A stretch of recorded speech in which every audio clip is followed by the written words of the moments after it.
Well, welcome back to our conversation about sports. Check. Remember, Saturday was a great day for Kenya. Kenya was top of the world after giving a great show in the land down under. We're talking about Bathurst, Australia, and the 44th World Cross Country Championships. Top of the table, 6 gold, 2 silver, 2 bronze.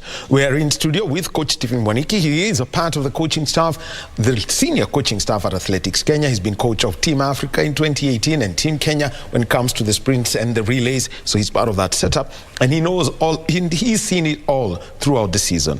We've done the mixed relays, the women's under 20, and now we move on to the men's under 20 race. Kenya won gold. Ishmael Kipkurui, 24 minutes 29 seconds after 4 laps on our track. Reynold Kipkorir Cheruiyot taking it 24 minutes 30 seconds, and Ethiopia's Boki Diriba taking bronze, 24 minutes 31 seconds. One of the closest finishes I have to admit we saw at this World Cross. Before we even move to the drama that is the senior women's. But here is the story. Kenya won the team gold by a single point. 22 points for Kenya, 23 for Ethiopia. We'll be coming into that point scoring. But first, the highlights of this race. We saw them talking earlier, the two Kenyans. When we get to the top, make sure we're at the front. We're going to go a hard left. Whatever they said, it worked. Anyway, they ended up doing the business. But the two Japanese, get out of that pack. Get out of these issues. This is the first time we saw the second vineyard get used here as well. Yoshioka leading the way, but just this first downhill swamped by the African contingent. So many making that hairpin bend and having to negotiate the chicane. And quality race, having so many people present for that first couple of laps. We knew it was going to break up, but I didn't realise that it'd be so much depth there early. No, and even when we thought we lost some, it came back again. I thought we had a group of 4, then it went back to 7, then it was 10. And that's unusual, because it's such a tough course. Once you're off, that leash is broken. It's difficult to get back. But this massive sprint finish here, through the chicanes to that final time. And Chariot, you thought he was gone there, but he just snuck up, and I think that might have been enough.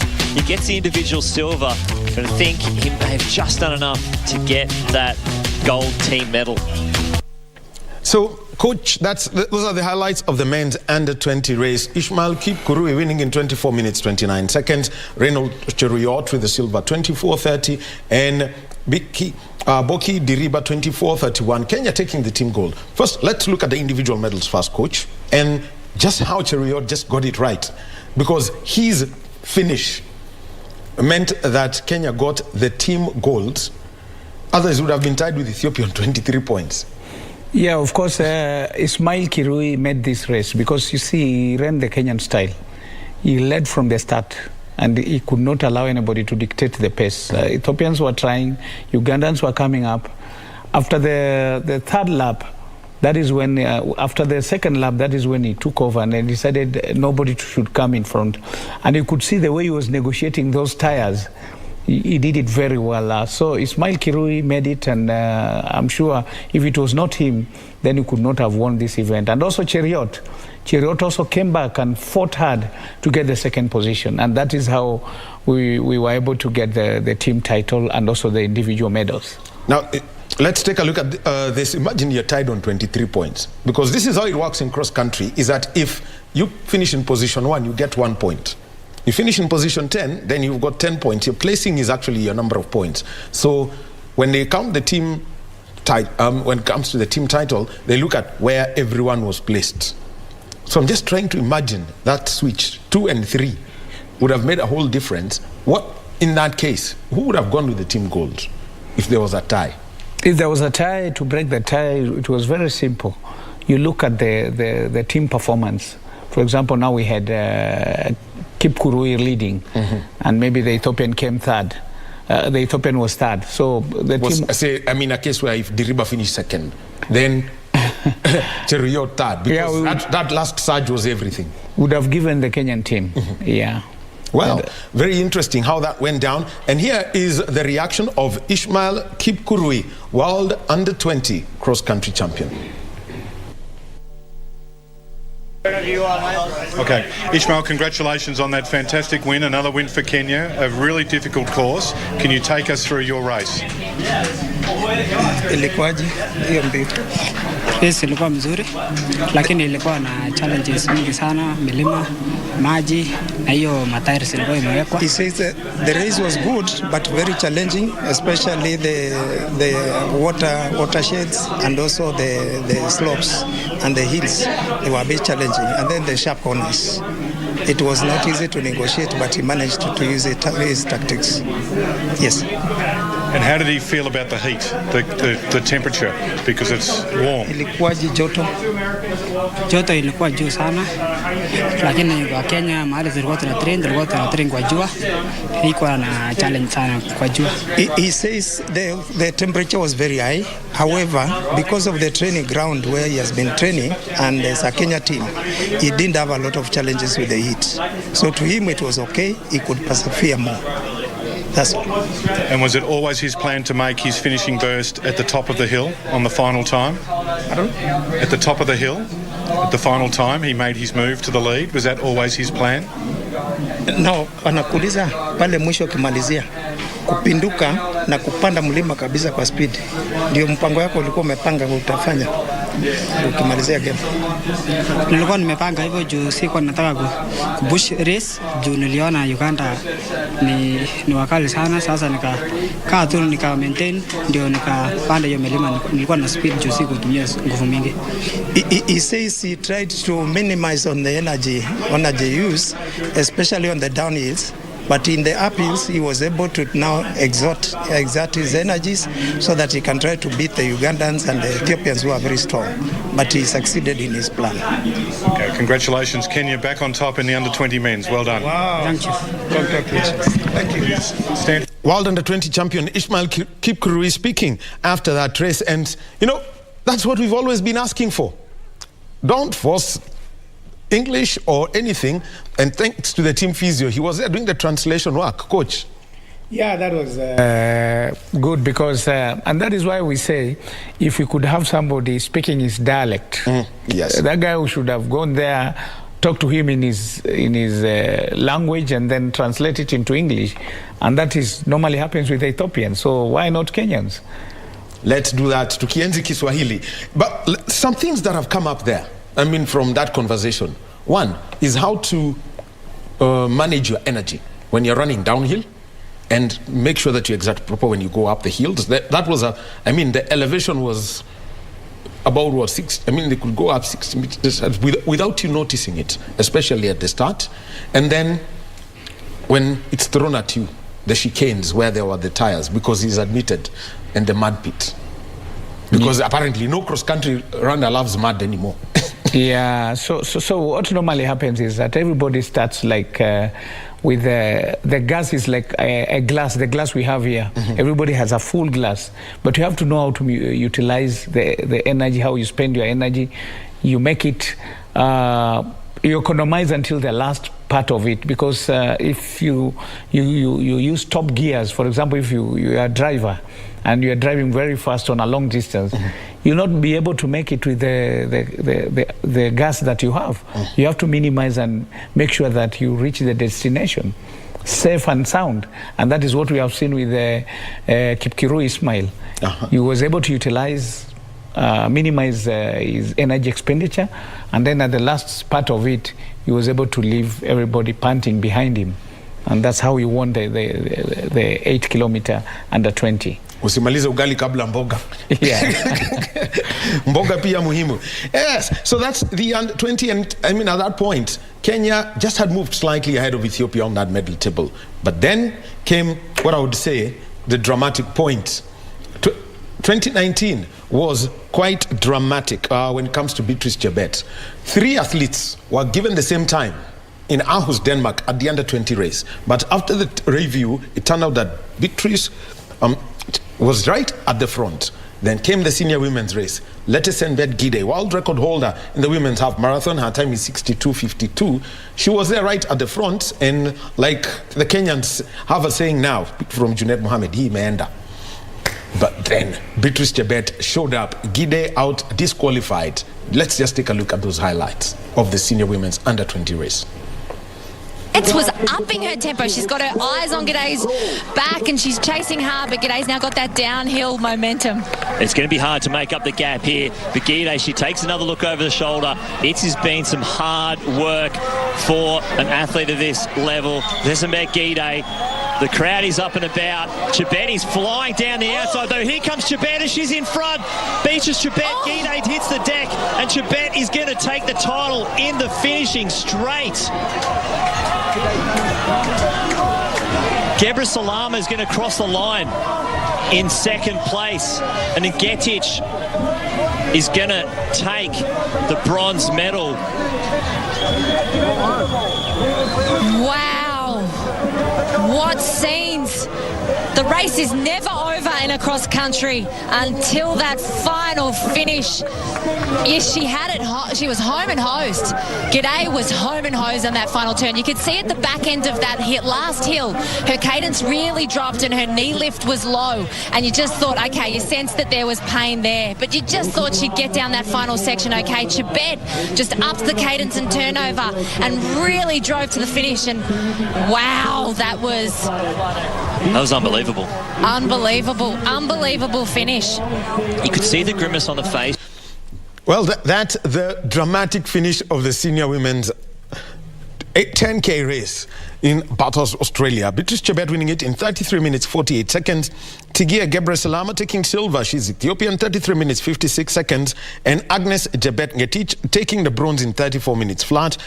Grace Loibach Nawuna taking fourth place, 34-13. Kenya took that team gold. But coach, I mean, first of all, you would expect that, you know, the final stretch of most cross-country courses, they try to make it as flat as possible, but this one was undulating.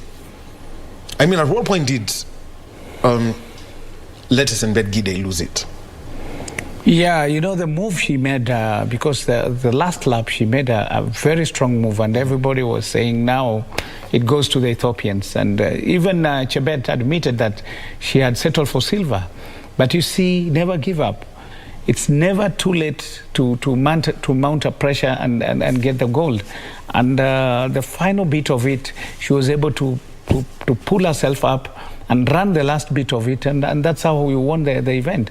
And this is important lesson to the athletes. You don't give up. It's not over until it's over.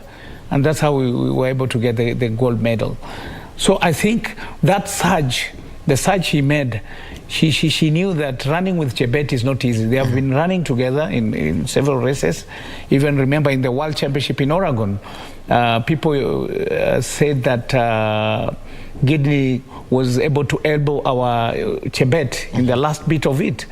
And this time round, Chebet was not going to let it go. And that's how we got the gold medal. Actually, and let's just come to think of it. We saw G'day. She was always looking, I mean, she was always on her side mirrors. In that final stretch, we saw her look over her left shoulder, I don't know how many times. How do you keep focus on this? Yeah, that is a good indicator that somebody has a problem. Somebody has a problem. You remember back in 2017, when Cheptegei was leading. Cheptegei was the last lap, he was leading, but he was constantly looking behind. And then one of the senior coaches from Athletics Kenya, I remember very well, I was in Kampala, told Kamoror, this guy is over. Can you please push? This guy is over. And that is how we won that is how Kamoror won the 10 kilometer in Kampala. So the same thing happened. When you see an athlete trying to look behind, it is an indication that there is a problem somewhere. And I think Chebet read the signs very well, and that's how we thank God, because we got the gold medal. All right, now let's get the reaction of Beatrice Chebet, world champion at under 20 level 4 years ago in Aarhus, Denmark, and now she has kept the world title in Kenya. Helen Obiri won it in 2019, and now she's won it. So that title stays here for another 2 years. Beatrice Chebet. Yeah, good to go. Beatrice, congratulations on being the world champion. What a dramatic finish. Thank you so much. It was not easy. I didn't expect to win, but I thank God I managed to win. Did you think that you were a chance coming down the straight? You were finishing so quickly. Okay. When we were running, I saw that toward finishing, my friend from Ethiopia was a bit slow. Then I decided to have a kick. So it gave me some morale, and I ran good, and I won. You've been the under-20 champion, and now you're the senior champion. How does that make you feel doing that for Kenya? Okay, I'm happy today to win because I was not expecting, because it was challenging. More so being with the world record holder, it's something not easy. So I thank God because I win today for senior level. 2019 I won for junior, and today I won for senior. So I see my progression is good, and I'm happy because one of my colleagues, Helen Obiri, is my mentor, used to encourage me, advise me, and that's now she won last, and today I won. So I'm so happy, and I thank Kenyans for their great support, prayers, and everything. Yeah. Congratulations. Thank you so much. World champion. Well Thank done. you. That's world champion in the cross country at junior level in 2019, and now in 2023 at senior level. Coach, you know, she's said Helen Obiri has mentored me, and the conditions were tough. Second time we've had it. Yeah, you know, Chebet, she's one of the very organized and strong athlete, because I was privileged to be with the team which went to Oregon, and the way she was training very hard. So even beating Chebet is not easy, because she normally trains hard, she works hard, and she stays focused. And this time round, you remember during the selection, she could not finish the event because she had a problem. But also, you should not forget Grace Nawuna Toibach. She did very well. She did her work very well. She was among the pacemakers, trying to wear down the Ethiopians. And this finally paid the price, because, okay, she didn't finish among the top three. She finished fourth. She finished fourth, but she did a very good work for us. And that's how we were able to get the gold and the bronze medal from Agnes. All right, then the final event of the day was the senior men's 10K race, and we had three-time world champion Jeffrey Kamworor. There we had the defending champion Joshua Cheptegei in that race, and let me simply say, we also had Kibiwot Kandie. Remember, Kamworor and Kandie have all held the world record in the half marathon. Kibiwot Kandie is the one who upset Kamworor first. We had Daniel Simiyu Ebenyo inside there, Kimaru Sawe, and there was the wild card, Rodrigue Quizera, who topped the World Athletics cross-country series. Between November and February. Let's get the highlights of this race first. And Coach could tell us then, just where did it not happen for Kenya? 10,000. 122 athletes towed the line here in the men's senior cross country. Quebec first into the billabong and nearly took a spill. Yeah, it was pretty ugly through there the first time. They sorted it out. They got better, I think. They needed a bit of practice. They did. We saw Cheptegei take really wide turns, because what we said, you need to be running straight before you hit the mud. If you're trying to still turn around the corner on the mud, it's going to bring you undone. You're going to spill. But Cheptegei, we thought when he got to the front here that he was going to take control of it. Kamworor followed him out. But the big surprise is Aragawe. He minded his own business the whole race and really made that move at the end. And Kiblimo, once they got through that turn at the top, he made a massive move in that last lap. Yeah, and that was a winning break, and I'm so delighted that we saw that. The course used to the advantage. Kiplimo knew that was the tough part of the course, got away and was never going to be caught. So many moves were made at the start of the boomerang turn out of the billabong. Yeah, and that was a significant part of the course, and a winning break, and he could enjoy that race. 29 minutes, 17 seconds, a winning time by Jacob Kiplimo. Berihu Aragawe of Ethiopia taking silver, 29 minutes, 26 seconds. Joshua Cheptegei, 29:37. And there was that battle at the very, very end between Kamworor and Cheptegei. It may have been lost to many people, but Kamworor might have picked up another bronze. I mean, why not, for that close point? But just where did it not get right for us? I could see Kibiwot Kandie was trying to push it, and also Ebenyo was also there. The team tactics was okay. But now, something that we did not know is that it's like Cheptegei was planning for his colleague to win this event. And Rogers Kibet, by the way, the first lap, he basically took off, then faded. Yeah. So the team tactics of the Ugandans was for Kiplimo to win this event. And that is why you saw the last lap, you could see Cheptegei coming in front, trying to push, but he was not pushing so hard, so that to make it, to bring it to the last part whereby Jacob Kiplimo would be able to take it so easily. And if you look at these corners, the athletes were negotiating, especially where we had these tires. It was much easier for Kiplimo because you see, the taller athletes, it's a problem for them. You could see Ebenyo missing that turn. Yes. Because he's tall, but Jacob Kiplimo is a bit short. So it was much easier for the Ugandans because if you look at the size of this athlete. Kamoror is not a short guy either. Yeah, so it was a bit tricky for us, and this is how Kiplimo was able to take it so easily. And the other thing also is that Kandie admitted that he had an injury. He did not want to show it, but he had an injury whereby if he wanted to accelerate, then the injury was coming up. So he decided not to push so that he finishes among the top 5. And what I can say is that we are coming up very well. If you look, we have new crops of athletes coming in. Having Ebenyo and having also Kandie, Christopher Kandie, it means we have a bright future. In the next 2 years, maybe we'll be able to mount that pressure and win the individual title. And also, you saw we did very well in the team title. Actually, Kenya taking the team title, that made it 6 gold, but by the time the women were done, it was unassailable. But anyway, here's Jacob Kiplimo speaking after he won that race. Okay, yeah, you're right to go. Jacob, congratulations, world champion. That must sound nice. Oh, thank you. Thank you, sir. Take us through your thoughts on the race.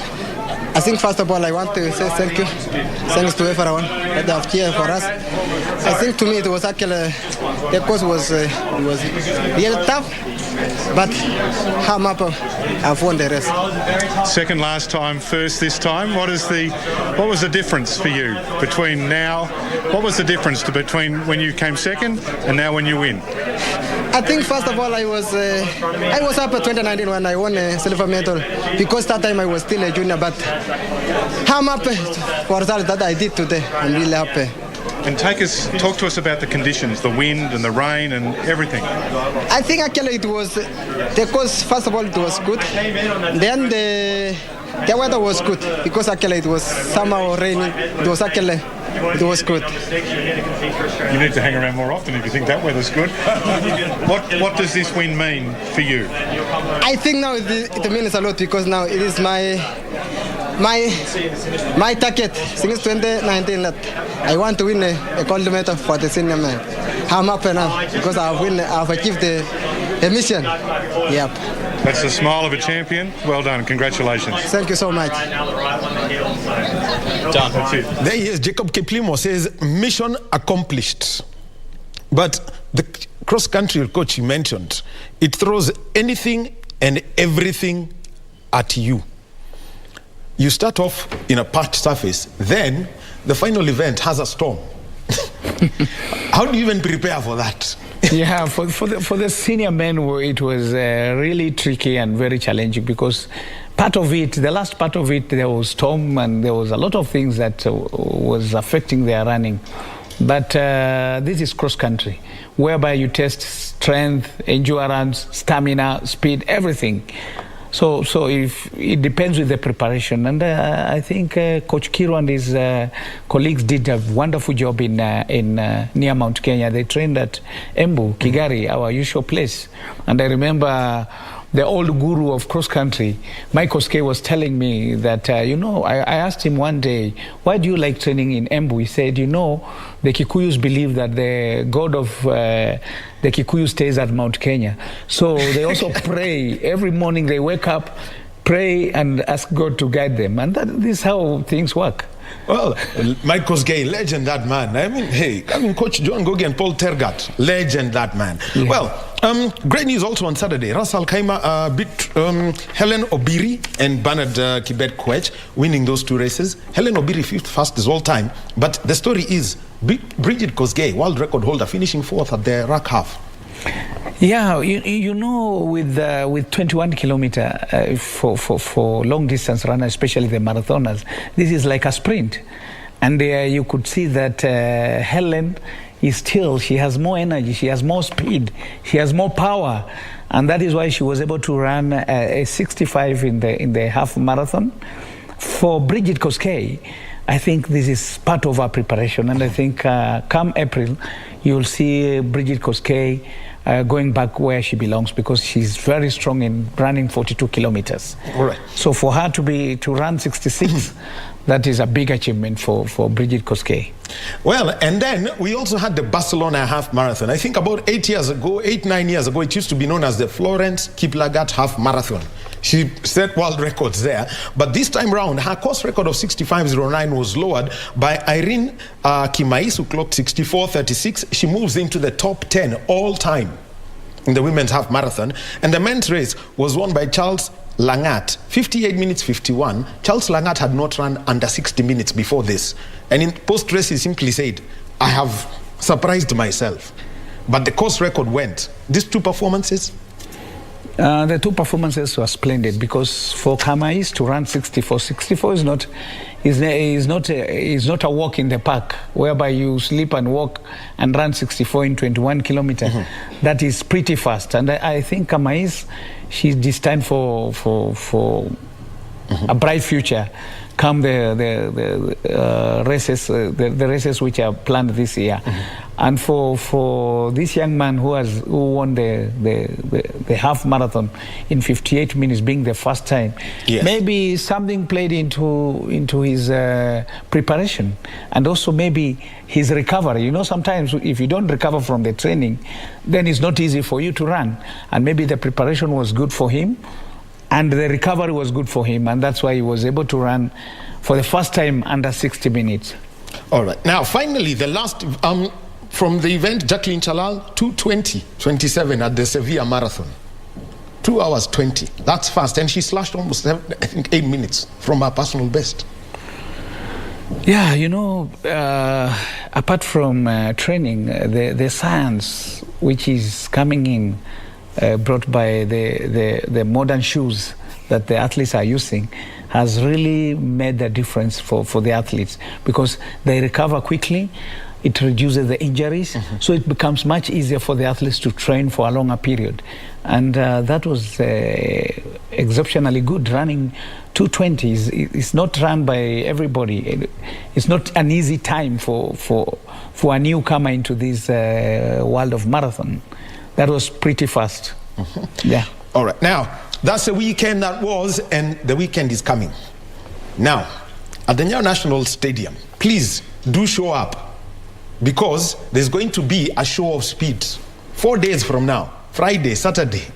Coach, speed show. Yeah, for the weekend meeting, the second weekend meeting will be held at Nyayo Stadium. That was on Friday. And we are having Omanyala coming back, because this is the first time we'll be running on Kenyan soil after breaking the national record of 60 meters. And we think three times. And we think that now for him to run the first 100 meters, maybe we'll see the first under 10 seconds on Kenyan soil this year. So that is what will happen, and that is an action-packed event which will start on Friday and ends on Saturday. Actually, last year, you had people had to present a threshold for entries in the 100 meters. Do we expect something crazy like that again? Yeah, we expect, because last time we had 18 hits in 100 meters. And this time round, I think it will go overboard, maybe 20 hits. And that is what will happen. And also another action will be the Mount Kenya Run. Oh, yes. Oh, yeah, that's the mountain run. Yes. Mountain run in Mount Kenya, which will be held on Sunday, 26. The event is